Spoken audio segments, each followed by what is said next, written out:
Bom dia, paz do Senhor Jesus. Pastor, casei há 7 anos. A minha esposa tinha um filho, um menino, que agora o menino está à sua misericórdia. Não respeita o pai dele, não respeita a mãe, nem muito menos a mim. Está muito atrevido. Na escola está dando trabalho aos professores. Ele nunca levou uma correção boa. Eu acho que está precisando, pastor. Mas não é meu filho. Eu não posso bater na criança. O que fazer, pastor? Olha, é o seguinte, esse tem sido um grande problema na vida de pessoas que entram em certos relacionamentos sem estarem de verdade preparadas para isso, né?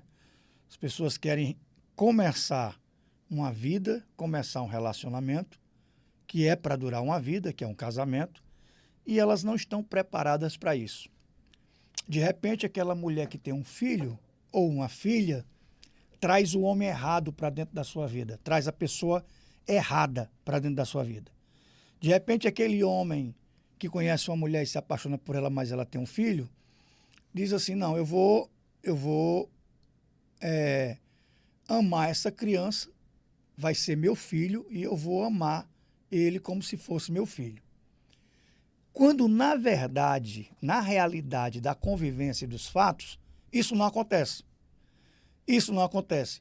O olhar dele, essa comunicação aí que ele faz, essa reclamação e essa queixa dele aí, o olhar dele é o olhar de um padrasto.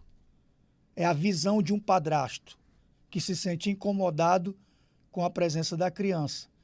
Qual é a criança que não dá trabalho? Qual é a criança que não dá trabalho? Toda criança dá trabalho. Toda criança tem suas fases e nessas fases da pré-adolescência, infância, pré-adolescência, toda criança tem aí seus momentos de crise. Toda criança dá trabalho. Agora, se é meu filho, eu vou ter toda uma visão, um amparo, um cuidado, um amor, eu vou ter todo um trabalho diferente, porque é meu filho. Agora, se não é filho, aí fica nessa. Não ouve a mãe, não obedece também o pai, eu também não sou o pai, entendeu? Acho que devia ser assim, desse jeito, desse jeito. Quer dizer, é a comunicação e o olhar de quem está de fora. Quem está de fora. Não é o olhar de um pai. Quando é pai mesmo, de verdade, quando é o pai, ele tem um olhar com mais amor, com mais compreensão, com mais generosidade, porque ele é o pai. Então ele é mais generoso, ele é mais compreensivo, ele trata a situação com mais amor. Então, o que acontece, o que eu acho, na minha opinião, não quero ser o dono da verdade, mas na minha opinião fica ruim fazer a comunicação assim. Na minha opinião, eu acredito que o problema não é a criança. Eu acredito que o problema é o relacionamento. É o relacionamento. E a criança é o pretexto. A criança como é que se diz? A desculpa, né? A desculpa é a criança. Ah, por causa do teu filho está atrapalhando nosso relacionamento, o ambiente aqui em casa está ruim por causa do teu filho não obedece, teu filho é assim, ele está profundamente incomodado com o comportamento da criança, que se eu fosse o pai eu agia diferente, se eu pudesse agir eu já tinha dado uma pisa, já tinha dado uma lapada, já tinha dado uma... Se fosse o pai... Então, esse casal não estavam preparados para isso. Eles não tinham e ainda não têm esse nível de maturidade. Se o cara vai casar com a mulher e essa mulher tem 2 filhos, 3 filhos, vá sabendo que você tem que amar essas crianças, cuidar delas, protegê-las, prover como se você fosse o pai de verdade, o pai biológico. Porque o pai não é aquele que faz, é aquele que cria. Né? O pai biológico é só um... Mas o que vai fazer criar os laços de amor e de amizade é a convivência, é a criação. Então, do mesmo jeito, a mulher. Às vezes ela se relaciona com um cara que já tem um filho, já tem uma filha, e depois de algum tempo, ela começa a olhar para aquela criança como se representasse a presença da antiga pessoa na vida do companheiro. E aí a criança começa, que antes não incomodava, quando ela queria conquistar o cara, quando ela queria casar com o cara, a criança não incomodava. Chamava de filho, colocava no colo, tratava bem tudo. Depois que casou, aí a criança passa a incomodar, até porque ela quer ter os filhos dela. Então, assim, as crianças sofrem muito com essa oscilação, sofrem muito mesmo, de verdade, com esses términos de relacionamento, com essas separações e recomeços. O que mais sofre são os filhos. E a grande maioria dos pais, não são todos, mas a grande maioria dos pais não se preocupa. Será que essa pessoa que eu estou trazendo para dentro da minha vida vai ser uma boa mãe para o meu filho? Será que ela de verdade vai ser uma boa mãe para o meu filho? Será que de verdade ela vai conseguir amar meu filho? Né? Será que esse homem que eu estou trazendo para dentro da minha vida será um bom pai para minha filha? E eu acredito que as mulheres deveriam ter sérias reservas, viu, Breno? Sérias reservas antes de colocar qualquer homem dentro de casa. Sérias reservas antes de colocar qualquer pessoa para conviver com seus filhos. Então, essa é a minha opinião. Eu acho que ele não estava preparado para a relação nesse nível, né? Criança cresceu, criança dá trabalho, e se você tiver um olhar, você olhar para a situação com generosidade e compreensão, tudo se resolve. Mas se quiser fazer da criança um pretexto ou uma desculpa para a crise, e o problema aí já está, o casal já está em crise. Eles já estão em crise. O problema aí é que eles estão usando a criança como pretexto para isso, como desculpa para isso. Essa é a minha opinião, não sou o dono da verdade, mas essa é a minha opinião, viu? Cheiro, um abraço, que Deus te abençoe. Pastor, aqui em casa, tudo que a gente vai fazer, meu marido fala para a mãe dele.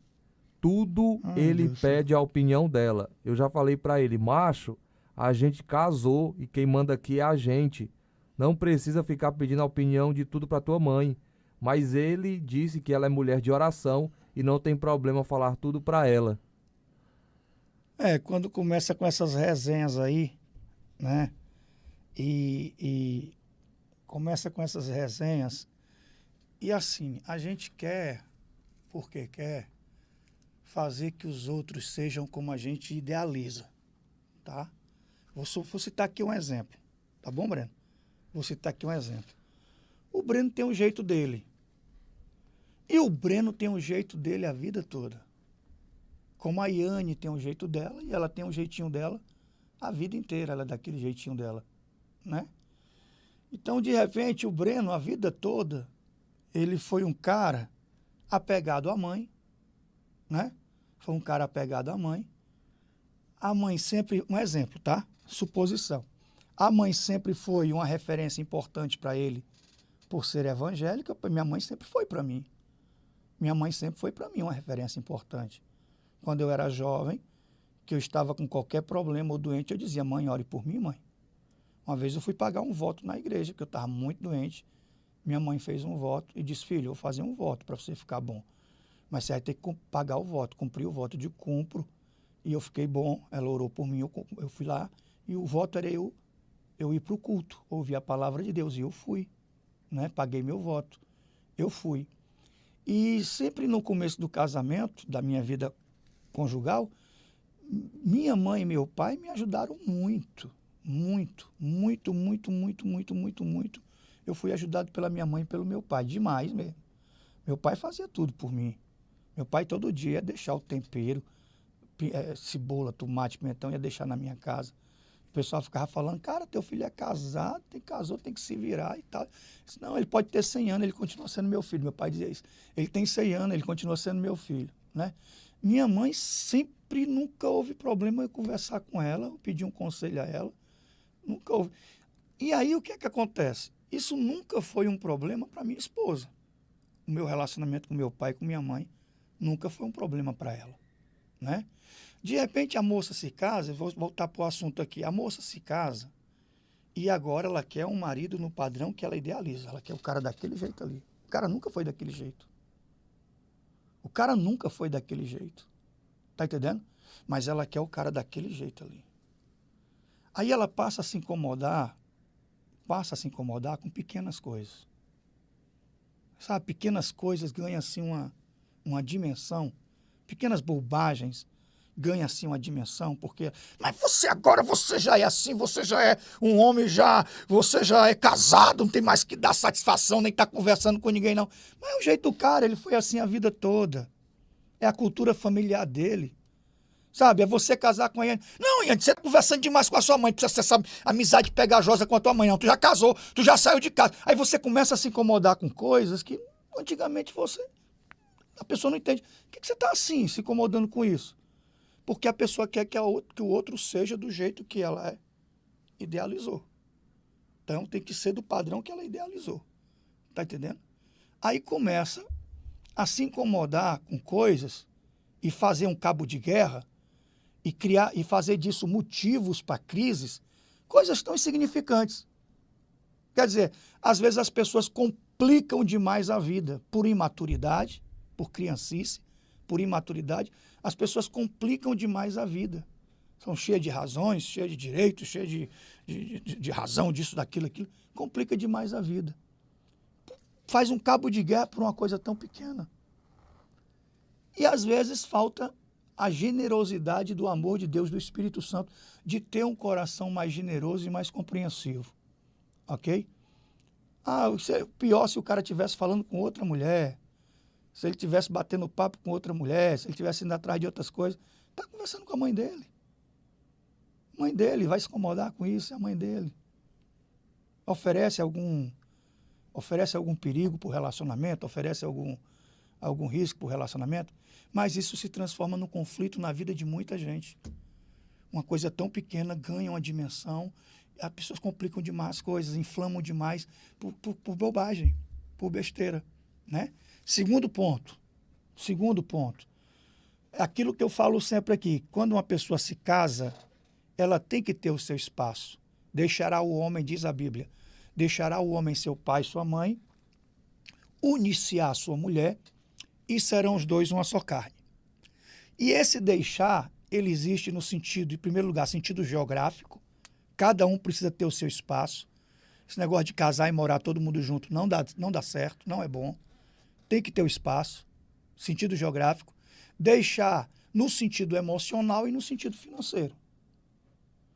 No sentido emocional é evitar esse tipo de situação.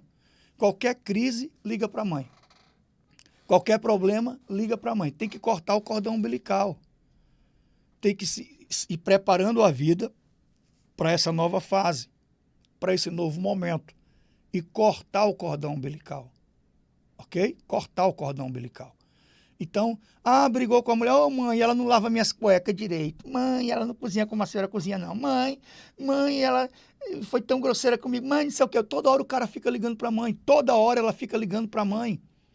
Tudo o que acontece, toda crise, todo problema, toda discussão, toda palavra grosseira da parte dele, toda palavra grosseira, toda agressão verbal, tudo conta para o pai, conta para a mãe, e fica uma família sendo inflamada para um lado, a outra família sendo inflamada para o outro. Depois o casal fica numa boa e a família tá inflamada. O casal fica numa boa. Depois eles ficam numa boa, ela vai na casa da sogra, a sogra está meio estranha. Sabe?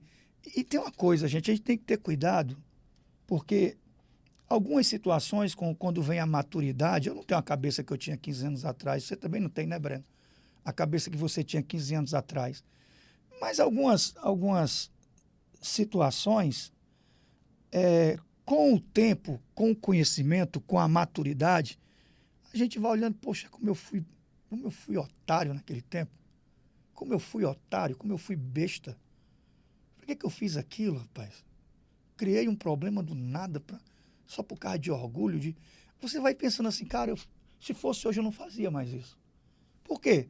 Porque você agora tem outra consciência, você alcançou maturidade. Quando a gente alcança maturidade, Breno, algumas coisas se resolvem. Sabe, algumas coisas, a gente viu que era besteira, que era bobagem, que tinha coisas muito mais importantes em jogo. Algumas coisas se resolvem, tá entendendo? Mas algumas situações de picuinha, a vida toda não se resolve. A vida toda não se resolve. Eu conheço pessoas que não se falam há anos. E já chegaram na parte da velhice, agora é que não vão Está entendendo? Fica mais difícil a reconciliação, fica mais difícil a reaproximação. Essas pequenas coisas têm o poder de separar as pessoas definitivamente. Essas pequenas picuinhas, vou repetir, têm o poder, é tão maligno, é tão diabólico, é tão do diabo, que tem o poder de separar as pessoas definitivamente. Às vezes ao ponto de uma pessoa morrer e a outra ir lá para o caixão e dizer, eu poderia ter falado, mas não falou. Eu poderia ter feito, mas não fez. Eu poderia ter agido, mas não agiu. Agora é tarde, já está morto. Está morto já. Mas só se arrepende nessa hora. Então, eu acredito que foi ela que mandou a mensagem, não foi? Foi ela que mandou a mensagem. Eu acredito que você deve ser mais generosa, não implicar com isso aí, isso é uma fase. Vai conversando com calma e com o tempo ele vai se adaptando à nova vida de casado e vai buscando mais independência. E ele vai se ajustando a essa nova vida de casado. A mulher sábia edifica a sua casa e a tola com as próprias mãos a destrói. Tá bom? Cheiro, um abraço, que Deus te abençoe mais e mais. Bom dia, pastor Márcio Prado. Trabalho num lugar onde tudo é desorganizado. Eu sou evangélica e gosto de tudo organizado. E isso está tirando a minha paz. O que você me aconselha? Devo sair de lá? Se você está num lugar onde você não tem paz, onde o lugar onde você está é um motivo de inquietação e de perturbação para a sua vida, daí a decisão é sua. Não vou dizer, devo sair. Vou já falar, deve sair, minha filha, sai daí. Você deve sair. Não vou falar isso para você, tá? São suas escolhas, são suas decisões. Mas se você está num lugar que te oferece grande perturbação, inquietação espiritual, você tem que pensar bem, né? Você consegue ficar desempregada? Você já tem outro emprego em vista? Você já tem outra fonte de recurso em vista? Ficar desempregada não vai deixar sua vida numa situação de maior perturbação ainda, de maior inquietação ainda?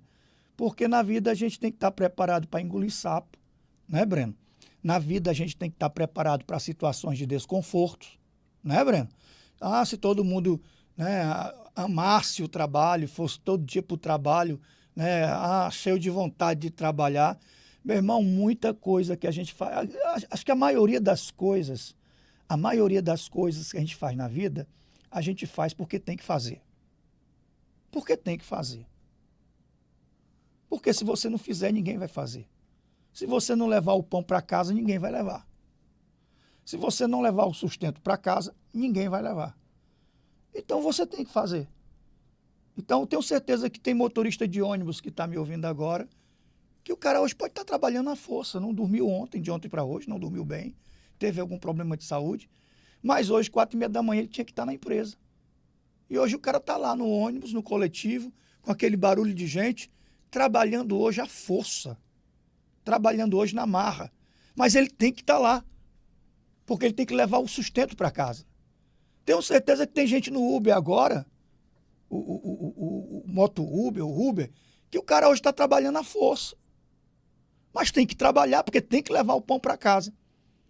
E nós precisamos estar preparados para situações de desconforto. Agora, às vezes as pessoas dizem assim, não sei se esse é o caso, também não quero julgar, eu quero falar de aspecto geral. As pessoas dizem assim, porque naquele lugar é assim e tal, e é desorganizado, isso me incomoda, e porque não sei o quê, porque eu sou organizado e tal. Será que o problema é o lugar ou você? Tem que também saber discernir isso.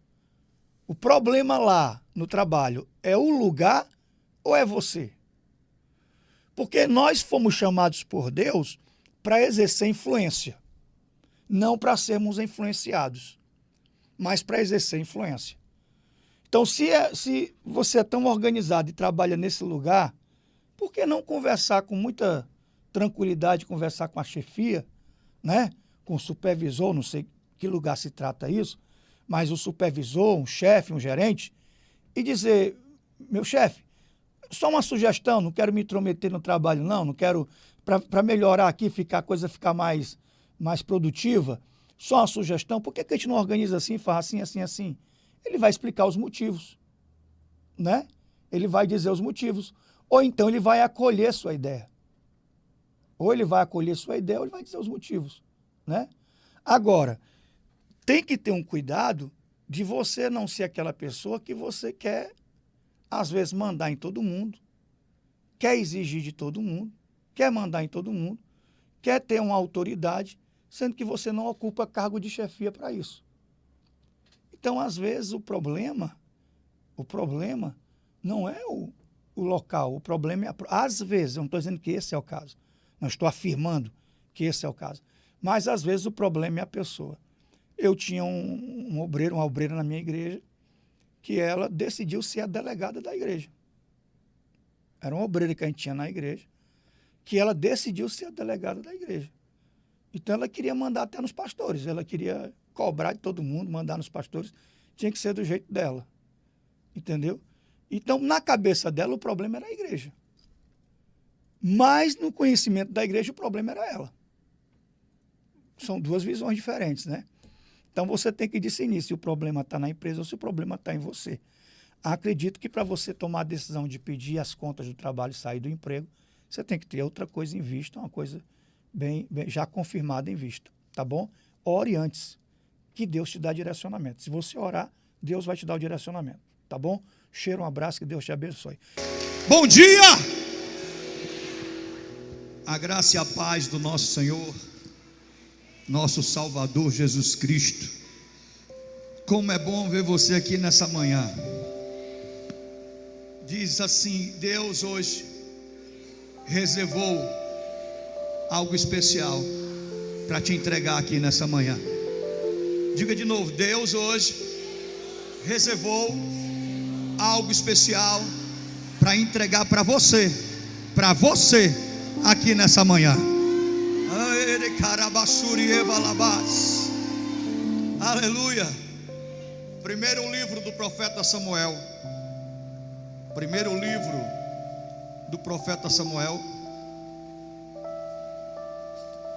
no capítulo 17, no versículo 28. Quando Eliabe, o irmão mais velho, ouviu Davi falando com os soldados, ficou muito irritado e lhe perguntou: por que você veio até aqui? Com quem deixou aquelas poucas ovelhas no deserto? Sei que você é arrogante, presunçoso, e que seu coração é mau. Você veio só para ver a batalha. Disse Davi: o que eu fiz agora? Será que não posso nem mesmo conversar? Ele então se virou para o outro e perguntou a mesma coisa. E os homens lhe responderam como antes. As palavras de Davi chegaram aos ouvidos de Saul, que o mandou chamar. Davi disse a Saul: ninguém deve ficar com o coração abatido por causa desse filisteu. Teu servo irá e lutará com ele. Respondeu Saul: você não tem condições de lutar contra esse filisteu. Você apenas é um rapaz, e ele um grande guerreiro desde a sua mocidade. Davi, entretanto, disse a Saul: teu servo toma conta das ovelhas de seu pai. Quando aparecer um leão e um urso, quando aparece um leão ou um urso e leva uma ovelha do rebanho, eu vou atrás dele, dou-lhe golpes e livro a ovelha de sua boca. Quando se vira contra mim, eu o pego pela juba e lhe dou golpes até matá-lo. Teu servo pode matar um leão e um urso. Esse filisteu incircunciso será como um deles, pois desafiou o exército do Deus vivo. O Senhor, que me livrou das garras do leão e das garras do urso, me livrará das mãos desse filisteu. Amém ou não amém? Você pode adorar e glorificar o Senhor. Sente-se, por favor. Põe a Bíblia sobre o seu colo. Porque Ele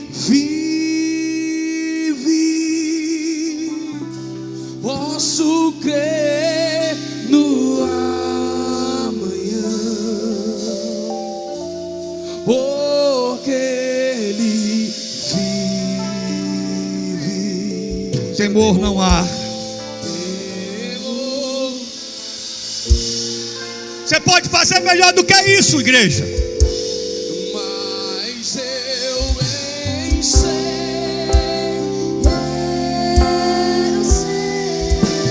que a minha vida está nas mãos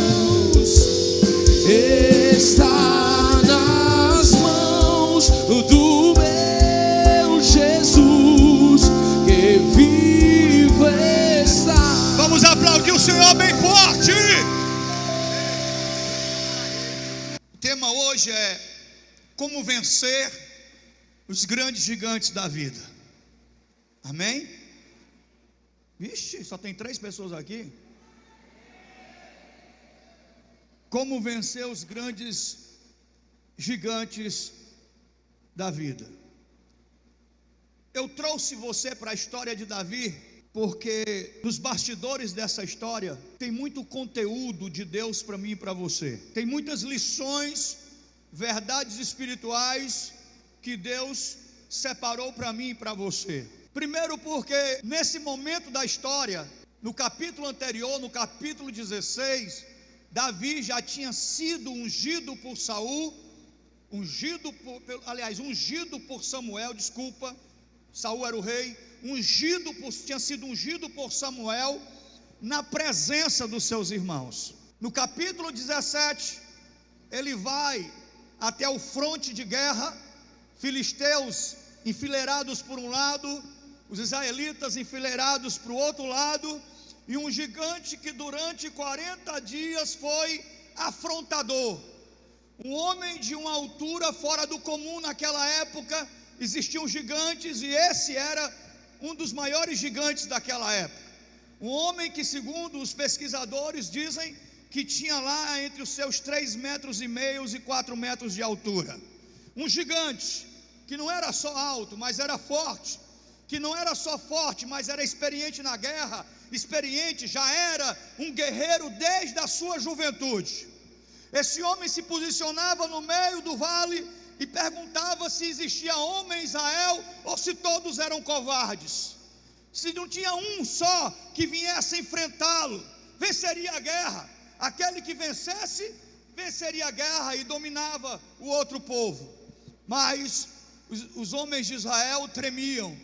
Segundo alguns livros judaicos, dizem que os homens de Israel literalmente urinavam nas calças quando viam Saul bradando no meio daquele vale. É grande demais, esse gigante é grande demais, a gente não consegue, a gente não vence, a gente não consegue lidar com essa situação, é maior do que nós. E Davi recebe ordens do seu pai para ir até o fronte, para deixar alimentos para os seus irmãos. E ele deixa as ovelhas no deserto com um cuidador. Ele não deixa as ovelhas desamparadas. Ele tinha um coração de pastor, então ele deixa a ovelha com um cuidador, e ele vai, obedece a ordem do seu pai. Quando ele chega lá no fronte de batalha, ele ouve justamente o Golias, o gigante, gritando e bradando, e afrontando, e humilhando, e nasce no coração dele uma indignação. Mas junto com essa indignação, nasce uma oportunidade. Diz aí, grandes oportunidades surgem em meio a grandes lutas. Você pode falar isso para quem está perto de você? Grandes oportunidades surgem em meio a grandes lutas. Fala com força, pelo amor de Deus. Ele viu uma oportunidade, porque ele perguntou para os soldados, e eles disseram: o rei vai cobrir de riquezas. O homem que derrotar Saul, o rei vai cobrir de riquezas. O rei vai isentar a sua família de impostos pelo resto da vida.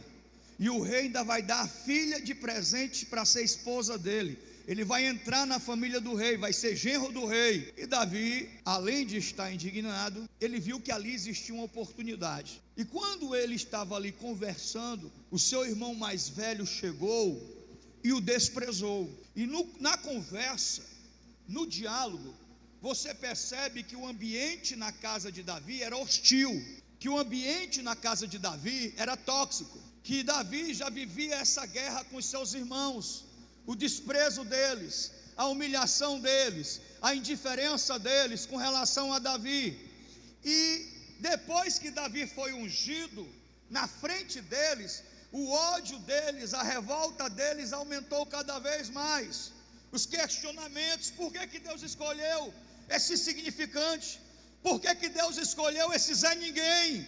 Por que Deus escolheu esse garoto, ainda um adolescente? E Deus escolheu ele, porque tem pessoas que não se conformam com o que Deus está fazendo na sua vida. Tem pessoas que não se conformam com o cuidado, com o prover, com a fidelidade de Deus na sua vida, nem com os projetos que Deus quer que você alcance. Tem gente que não se conforma com isso. Diz: irmão, se prepare, inevitavelmente se levantarão muitas pessoas indignadas com a tua mudança. Você está me ouvindo? A tua mudança, a mudança do teu casamento, a mudança na vida dos teus filhos, a mudança nos teus empreendimentos pessoais, teus negócios. Muita gente vai dizer: mas por quê? Por quê? Se eu não gosto dessa pessoa, se ela é cheia de defeitos, o que foi que Deus viu nela? Deus viu nela algo que ninguém vê. É como Deus viu em mim, algo que ninguém vê. É como Deus viu em você, é algo que ninguém vê. Alguém está me ouvindo aqui? As pessoas te julgam, elas te julgam pelas tuas escolhas, mas elas não conhecem as tuas lutas. Você está me ouvindo? Diz isso para quem está perto de você. As pessoas te julgam pelas tuas escolhas, mas elas não conhecem as tuas lutas. Alguém está me ouvindo aqui? Elas não conhecem. Olha para cá. Elas não conhecem os teus sofrimentos, as tuas batalhas. Não estão lá quando você está sozinha, sozinho, chorando, trancado no seu banheiro. Elas não estão lá quando você acorda no meio da madrugada e perde o sono, e não sabe o que fazer, e anda pela casa na noite, na madrugada, meio que desorientado, muito preocupado, com seus temores, com seus pavores, com seus medos. Elas não estão lá na sua pior hora, mas Deus está vendo, Deus está ouvindo, e Ele está presente. Embora num primeiro momento você não perceba a presença dEle, mas Ele está presente. Não conhecem as minhas lutas, não conhecem minha história, não conhecem minhas provações, não sabem o quanto eu já me decepcionei, não sabem quantas vezes eu fui traído, não sabem os sofrimentos que eu tenho enfrentado até hoje, para hoje se levantarem me julgando, sem conhecer a minha intimidade de vida. Você está me ouvindo? Os irmãos de Davi julgavam Davi: você é um orgulhoso, você é um arrogante, e o seu coração é mau. Palavras pesadas, irmão. Olha para cá, palavras pesadas, que revelam a inveja, o ódio, o desprezo. Então, antes de Davi derrotar Golias, ele teve que vencer essa guerra na sua intimidade de vida. Antes de derrotar grandes gigantes lá fora, você vai ter que derrotar os gigantes que existem aqui dentro. Alguém está me ouvindo aqui nessa manhã? Pode glorificar o Senhor. Diz isso: antes de você derrotar gigantes lá fora, forte, alto. Não. Amor de Deus. Antes de você derrotar gigantes lá fora, você vai ter que derrotar os gigantes que existem dentro de você. Alguém está me ouvindo? Quantas pessoas não estão hoje vivendo vidas fracassadas por causa de problemas familiares? Quantas pessoas não estão hoje tristes, abatidas e decepcionadas por causa de um filho, por causa de uma filha? Quantos filhos não estão feridos por causa dos seus pais? Aquele que devia proteger, amar, foi justamente aquele que traiu. E como isso afeta, e como isso nos prejudica quando a gente permite que isso aconteça. Como isso nos deixa vulneráveis e despreparados para enfrentar os grandes gigantes da vida, que inevitavelmente, quer você queira ou não, se levantarão contra nós na nossa jornada chamada vida. Amém ou não amém? Como sair curado dessas situações? Os irmãos de Davi não conheciam, ou fingiam que não conheciam, mas ele, quando apacentava as ovelhas do seu pai, acredito que nessa época ele escreveu alguns dos seus salmos. Davi era um adorador, ele aproveitava aquele silêncio do deserto, aquela oportunidade de estar sozinho para adorar a Deus. Mas ele era um garoto destemido, corajoso. Vinha um urso e pegava uma ovelha e ele ia lá e lutava com o urso, literalmente. Se agarrava com o urso e feria o urso. O objetivo dele era arrancar a ovelha, mas quando o urso partia para cima dele, ele ia lá e feria o urso. Aí vinha um leão e ele agarrava na boca do leão e rasgava a boca daquele leão. E ele disse para Saul: olha, eu tenho experiência, eu já enfrentei urso, eu já enfrentei leão e venci, e assim vai ser com esse incircunciso filisteu. Você está me ouvindo? Olha para cá, olha para mim. Mas perceba a atitude de Davi com os seus irmãos. Ele está só fazendo uma pergunta, só uma pergunta. Tanto é que ele diz: foi que eu fiz agora? Observe o detalhe do texto bíblico, porque às vezes passa desapercebido. E isso que passa desapercebido é lição de Deus para você. O que eu fiz agora? O que eu fiz desta vez? Quer dizer, era algo recorrente. Aquela situação, tudo a culpa é sua. Tudo é culpa sua. E se a pessoa erra, é por causa de você. E qualquer motivo é motivo para uma briga. E Davi, ele não discute, ele não fica batendo boca, ele não briga com os seus irmãos, ele não fica perdendo tempo com coisas sem futuro, que é o que muita gente aqui faz, é perder tempo com coisas sem futuro, ficar desabafando em rede social, ficar mandando indireta em rede social, ficar falando besteira em rede social, brigando na internet. E por tudo briga. Deus está dizendo para você: pare de brigar, pare de perder seu tempo com coisas sem futuro, com gente sem futuro. Você tem algo mais importante para fazer.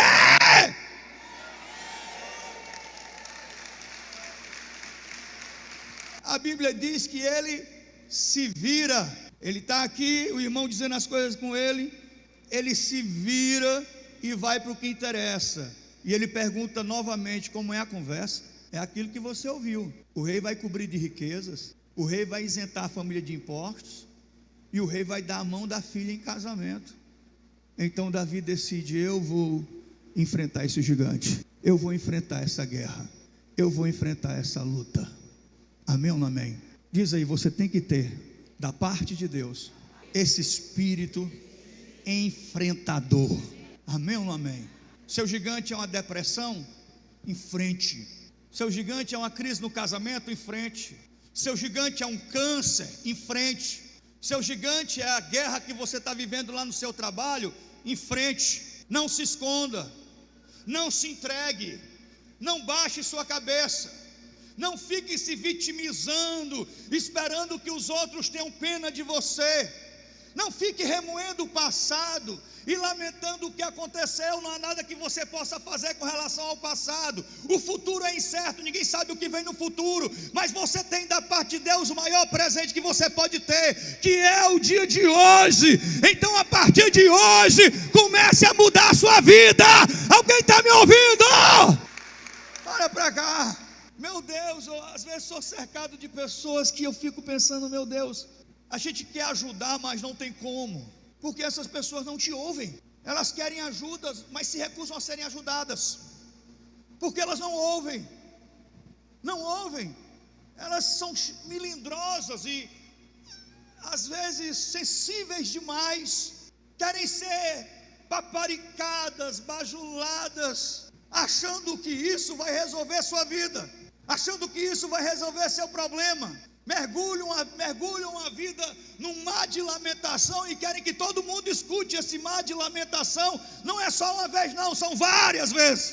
Então você prega, você fala, reaja em frente, levante sua cabeça, enxugue suas lágrimas. Você ainda tem muita coisa para fazer. Mas a pessoa ouve, ela ouve aqui, e ela dá glória a Deus, e ela balança a cabeça para mim, e ela concorda comigo, mas quando termina o culto, ela chega para mim e diz: ai, pastor, eu não sei o que fazer. Eu estou dizendo agora o que você deve fazer. Eu estou falando para você agora o que eu poderia falar em particular para você, mas você não ouve. Não ouve, porque atolou no vício, atolou na lama da lamentação e do vitimismo, e gosta disso. É como pessoas hipocondríacas. Elas adotam as doenças e se apegam às doenças e querem conviver com elas para o resto da vida, e não acreditam na possibilidade disso cair por terra. Alguém está me ouvindo aqui? Diz, irmão, se você enfrentar, Deus vai te honrar. Fala com força. Se você enfrentar, Deus vai te honrar. Mais alto, mais forte. Se você enfrentar, Deus vai te honrar. Se é uma luta para se levantar da cama, se levante. Se é uma luta para ir trabalhar, vá trabalhar. Se é uma luta para você simplesmente fazer uma dieta para cuidar da sua saúde, ou fazer alguma atividade física para você melhorar a sua qualidade de vida e tentar viver um pouco mais, mas o teu corpo pede para você ficar deitado, aquela vozinha quer manter você estagnado, paralisado. Não vai não. Quem você pensa que é? Se os outros não conseguem vencer, por que que você vai vencer? Eu vou vencer porque Deus está comigo. Alguém está me ouvindo aqui? Eu vou enfrentar. Diga isso, eu vou enfrentar, Deus. Não, eu vou enfrentar.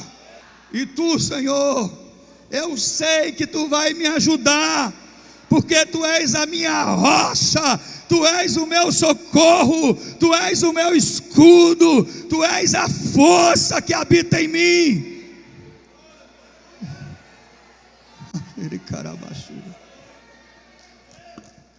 Pergunto a você: será que tem algum gigante tão forte e poderoso que Deus não tenha poder de fazer cair por terra hoje, nessa manhã? Se você crê nisso, então dá um glória a Deus melhor. Amém? Diz aí para quem está perto de você: gigantes cairão por terra hoje na tua vida. De novo, gigantes cairão por terra hoje na tua vida. Você pode glorificar o Senhor?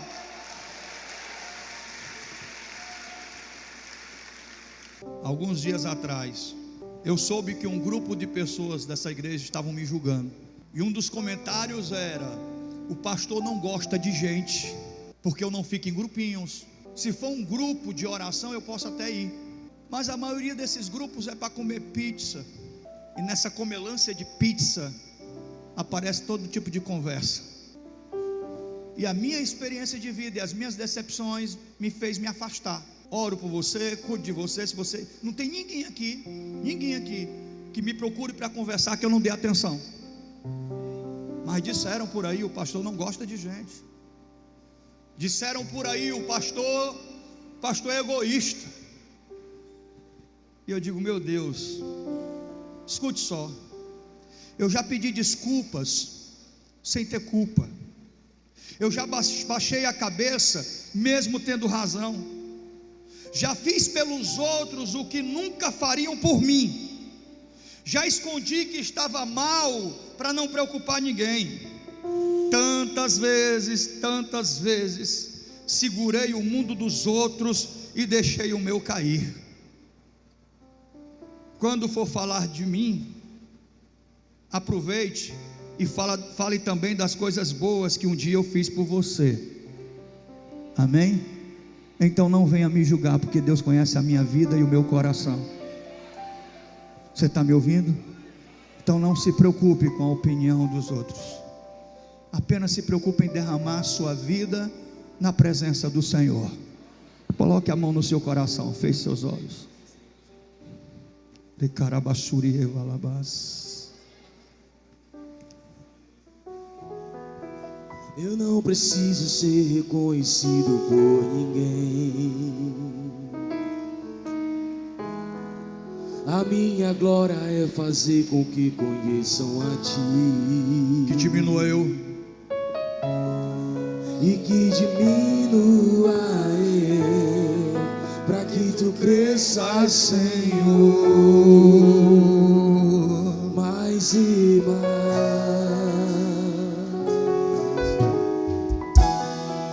E como o serafim se cobre o osso ante a Ti. bem forte, Nova Vida. Escondo o rosto para que vejam Tua face em mim e que diminua eu, para que Tu cresças, Senhor,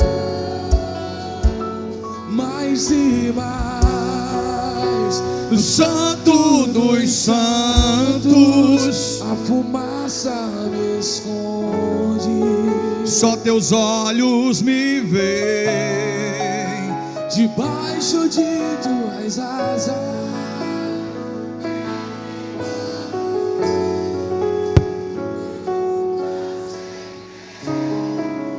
Só Tua graça me basta, e Tua Presença é o meu prazer. Santo dos Santos, fumaça me esconde, só Teus olhos me veem. Debaixo de Tuas asas é o meu abrigo, meu lugar secreto. Só Tua graça me basta, e Tua presença é o meu prazer. Tua presença, Tua presença. Tua presença,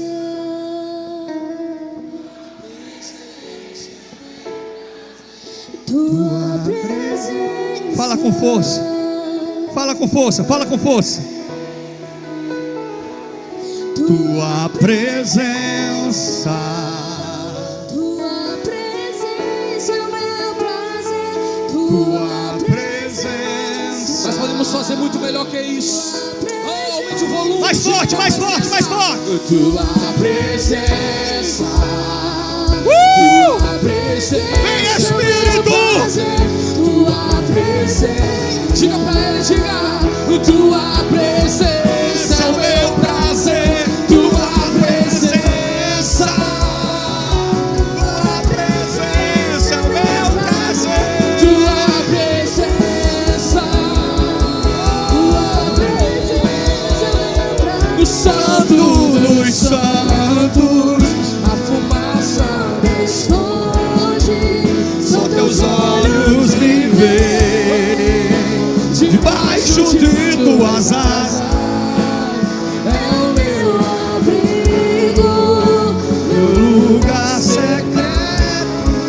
só Tua graça me basta, Tua presença é meu prazer.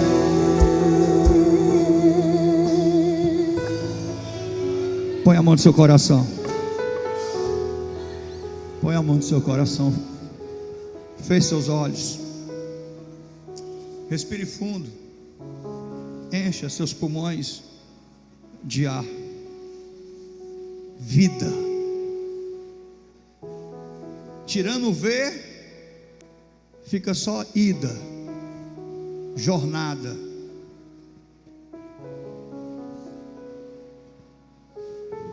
Como eu posso aproveitar essa jornada da melhor forma possível? Eu há muito tempo abri mão da razão em muitas coisas para ter paz. E às vezes a gente tem que abrir mão da razão em muitos momentos para ter paz. Para ter paz. Porque eu não quero mais viver em guerra. Então diga para Deus: Deus, eu não quero mais viver em guerra. E viver as piores das guerras. É a guerra que acontece dentro de mim. É a guerra que acontece dentro da minha casa. Não quero, Senhor. Eu quero ter paz, dormir em paz, acordar em paz. E eu não tenho te ajudado. Infelizmente eu não tenho te ajudado. Então, Espírito Santo, Fala isso, Espírito Santo, entra na minha mente agora. Entra na minha mente agora e traz paz, traz refrigério. Derrama o teu bálsamo sobre a minha mente e repreende toda loucura. Repreende toda loucura. Repreende toda loucura. Espírito da loucura, eu te repreendo.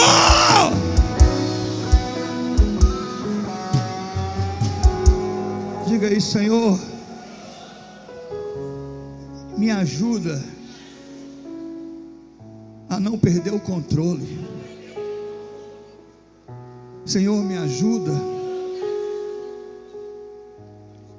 a não meter os pés pelas mãos e me precipitar. Senhor, me ajuda. Arranca de mim essa inquietação, essa angústia que entala, que a comida não desce, a água não desce, porque está entalado. Essa angústia que não só tira o gosto dos alimentos, mas tira o gosto da vida. De repente, Senhor, meus olhos espirituais estão fechados e eu não consigo ver, enxergar quão grandes coisas o Senhor tem feito por mim. Esqueço de te agradecer nas pequenas vitórias. Um dia desse, Senhor, matei um urso, glória a Deus. Um dia desse, Senhor, matei um leão feroz que queria me destruir, mas ele já caiu por terra, glória a Deus. Eu quero te agradecer, meu Deus, por cada uma das pequenas vitórias que o Senhor tem trazido na minha vida. Cada uma das pequenas vitórias que o Senhor tem trazido na minha vida. Oh, recantereha, surieva labas, choreandereha.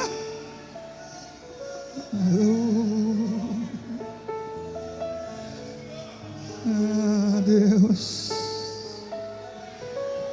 ore caravassurieva labas. Dá lugar ao Espírito. Deus está aqui. Deus está aqui, Deus está aqui, Deus está aqui, Deus está aqui. Dá lugar ao Espírito do Senhor, igreja.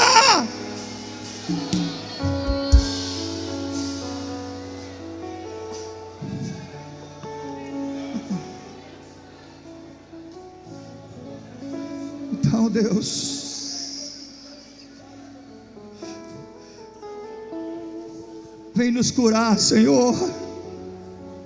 Vem nos libertar na interioridade das nossas vidas. Vem nos curar, vem nos libertar, vem nos restaurar, vem nos transformar. Senhor, diga isso, Senhor. Sem o teu Espírito, sem a ajuda do teu Espírito, eu não vou conseguir.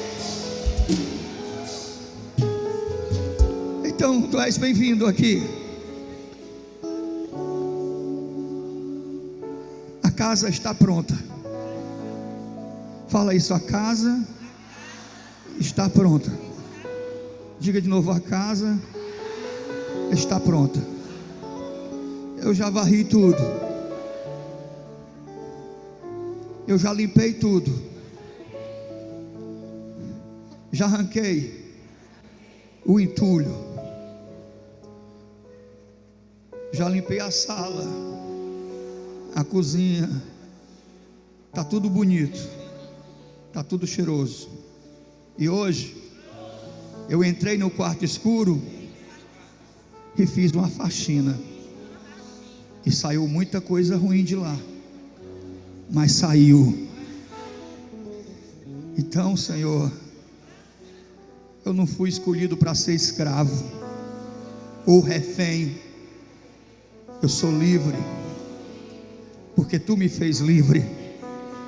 Então derrama do teu Espírito sobre mim. Me dá a autoridade, o poder, a sabedoria para repreender o que tem que ser repreendido.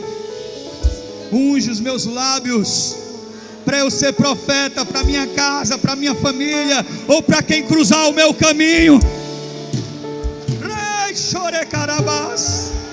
Porque gigantes estão caindo por terra nessa manhã. E se você crê nisso, abra a sua boca. Gigantes estão caindo por terra nessa manhã. Se você crê nisso, abra a sua boca.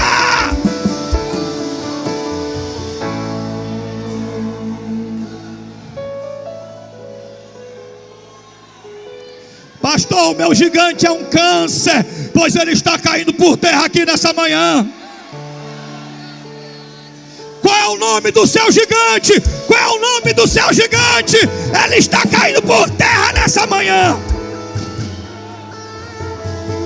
Todo mal eu repreendo. Diga isso, todo mal eu repreendo. Fala isso. Fala isso, todo mal na minha vida, ao redor da minha vida, eu repreendo. Diga assim: que toda obra maligna seja queimada agora. Mais forte, queima. Queima toda obra maligna.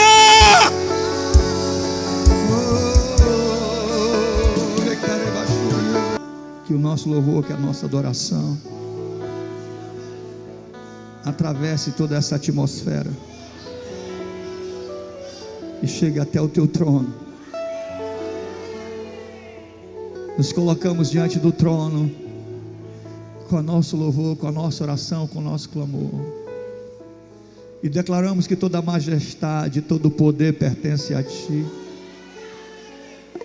Toda a honra, toda a glória, todo o louvor pertencem a Ti. Como é maravilhoso usufruir de um pouco da Tua presença. Eu sei que é só um ensaio para tudo aquilo que a gente vai viver quando estivermos contigo, porque lá não haverá morte, nem choro, nem lamento, nem dor, nem câncer e nem doença alguma. Lá não haverá despedidas. Ninguém vai mais precisar se despedir de quem ama. Lá vai ser tudo diferente. Eu quero estar lá. Eu vou estar lá. Diga: eu vou estar lá. Eu quero estar lá. Além do rio azul, as ruas são de ouro e de cristais. Ali tudo é vida, ali tudo é paz, morte e choro nunca mais, tristeza e dor nunca mais. Além do rio, além do rio azul, as ruas são de ouro e de cristais. Ali tudo é vida, ali tudo é paz, morte e choro, tristeza e dor. Verei o grande rio, verei o grande rio da vida, claro como um cristal, claro como um cristal. Verei a face do meu mestre querido, Verei a face do meu mestre querido. bem forte, bem forte, bem forte. Não haverá noite ali não haverá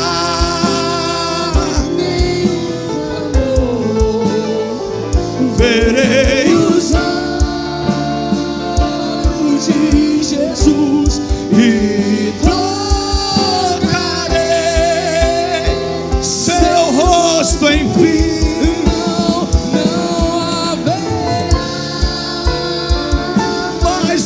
Noite ali não haverá nenhum clamor.